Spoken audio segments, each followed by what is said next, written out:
From time to time here on All In with Bryan Weatherford, we have attorneys roll through studio or come through us through the miracle of Zoom, and they all practice in a variety of fields, as attorneys are prone to do. I haven't ever had a patent attorney before, and I'm really intrigued with that because I know the importance of taking care of yourself. If you work so hard to come up with something, you need to make sure that you get credit for it and nobody else does. That's why you need a patent attorney. We have one with us here today. As I mentioned, his name is Bill Hulsey, talking to us all the way from the state capital of the great state of Texas, Austin, Texas. He's in a lot of different areas, but for the sake of today's show, Bill, you're in Austin. We appreciate you coming on board with us. Bill Hulsey, everybody. How are you doing today, sir?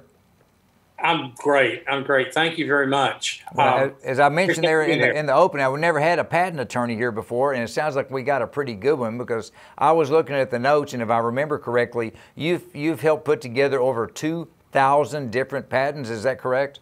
Yes, sir. That's correct. Over the years, I've enjoyed a lot of exposure to some of the best people, some of the greatest inventors, from Buzz Aldrin to the fellow who invented voicemail to all kinds of crazy ideas over the years. By any chance, did you work with the guy that came up with Zoom? No, but I am stunned by his progress. You know, the story about him, from what I've heard, is that he wanted to give the idea to WebEx because he was an employee there, and this happens a lot at universities and companies. And the guys there, from what I heard, I don't know this for a fact, they were not excited about his idea. And he said, well, can I go do it on my own? And they said, go for it. Wow. And as I was listening to a presentation a couple of weeks ago, the story was that in October of last year, he had 10 million customers. And in mid-March, he had over 300 million customers. So I bet they wish that they'd kept this guy on board. I'm thinking the person that worked at his prior company that said, do it on your own, he may be looking for a job now as well. Maybe so. So speaking of that, looking for jobs and whatnot, I want to touch on this briefly, but you and I talked off the air, and I think it's obviously very relevant, but I think your take on it is very timely with regards to COVID. COVID, a lot of people got put out of work. They were furloughed or left on their own or whatever, but a lot of those people have had the opportunity to come up with some ideas and needed a patent attorney. So have you had any work with people along those lines? Absolutely. You know, there's a fellow that I enjoyed watching and listening to over the last year, a guy named Ray Dalio. Ray Dalio is a multi-billionaire himself, but he loves looking at history. And I do too. And one of the things historically that's important is that some of the biggest and most important companies of the last century, the 1900s, were founded in the dark days of the Depression, the Great Depression in the 1930s. There are probably 100 or more companies that were started back then that made it through, and some of them are still around today. Well, they say that the Ray Dalio and others are saying that the economic transformation that we're going through right now, we haven't even tasted how much of a change we're going to experience. But as a result of that, we're going to experience the kind of economic challenges that they did and made it through in the 1930s. Well, we're seeing that. I'm seeing that because when things started shutting down as a result of COVID-19, our phones started ringing. And we represent a lot of startup companies. And I think it's about every day we get one or two, or sometimes, typically it's about 4 to 6 people give us a call and say, I'm starting a new company. I need a new brand, a new trademark, and I've got this invention that I want to protect with my new company. And we are specializing in helping those companies get the essential intellectual property, patent, trademark, copyrights that they need to go off and do what those systems are designed to do. And that is to help people become entrepreneurs and be protected in a fair market. That's the whole basis of the American system. Bill, is it safe to say when you're working with these companies, you and your firm aren't locked into just one particular industry? Is it all over the board, the people you work with and the industries they're involved in? It's all over the board. Yes, it's all over the board. I cut you off. I'm sorry. Was there any No, I was just curious because there's attorneys that focus on oil and gas. There's attorneys that focus on industrial or airplanes or whatever. But you're able to take people regardless of the business they're into and help them to, for lack of a better word, realize their dreams. Maybe they finally come up with that one thing and you help them to protect their intellectual property to get where they need to be. That has to be kind of exciting on your end, I would think. Well, you know, it's interesting because I got into this business. I've been doing this for 30-something years, but I got into this business having been a nuclear submarine officer. Huh.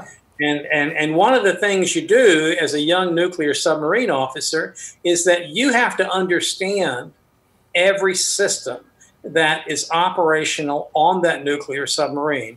You're not an enlisted guy, so you don't put things in operation or you don't fix them, but you're responsible for everything. And so you need to know how oxygen analyzers work, or how motor generators, or how electronics. And so by the time I'd done that for almost a decade, by the time I decided I wanted to be a patent attorney, well, I could do anything because I had exposure, a deep technical exposure in all of these areas. Yes, I've done a lot in the way of semiconductor processing. I've done a ton in the way of software, but commerce changes, and I've enjoyed artificial intelligence. We're getting into an era where robotics is important, so it covers everything. And then what I've seen lately over the last 4 or 5 years is a renewed importance on consumer products. People are starting things and people are doing things with consumer products. I think Walmart and more than anything else that shows Shark Tank has been really important for letting the average person know that they've got the potential to go, maybe not before the sharks, but before the marketplace, and put a product out there and have that product be a representation of who they are. Well, that just calls for patent attorneys and intellectual property rights to protect that statement and perhaps that successful position in the marketplace. Bill, talk to me, if you don't mind, talk to me about your company, Econovention. I hope I'm saying that word correctly. Is that the correct pronunciation? Yeah, Econovention. That's a creation. One of the things I devoted myself to, I've been doing economic development for probably 30 years, but it's always been associated with doing patent work. About 2 or 3 years ago, I made the decision that I wanted to ramp up my focus on economic development long before COVID hit. But I said, this is what I want to add as a second layer in the practice that I've had over the years. And so with that, I reached out to this organization in Washington called the International Economic Development Council. And that's an organization devoted to working with chambers of commerce, city officials, others who are devoted to building regional economies. I decided I wanted to get a certificate in economic development, which they offer, and I've completed all the coursework. I was supposed to have a examination here in July, but that's been changed to October. We're going to get that done. But economic development is something. I have a master's degree in economics, which I received from the University of Virginia, focusing on technology clusters. That's why I moved to Austin, Texas. That was early in my career. Later in my career, I'm getting this certificate. And little did I know that COVID was going to hit. And so as a result of that and kind of the path, I'm thinking that of the areas that are important, economic development, entrepreneurship is more important now than I think it's ever been, because people are going to have to reposition how restaurants work, how movie theaters work, how elevators. I mean, there's not something that we do today that doesn't call for a new solution. Well, here we go, folks. All of that goes hand in hand with economic development. Bill, I hate to cut you off, but I mean, the times are changing fast, and I am out of time. I'm going to get you back on here, but the bottom line is this, folks. Bill Hulsey has been doing this stuff a long time, so if you're in need of a patent attorney, he can help walk you through the process and protect your intellectual rights, not just him. His entire staff is there for you. So, Bill, hey, we got to go right now. I'm getting you back on the show. I've got more questions, but appreciate you being here today. Thank you so much.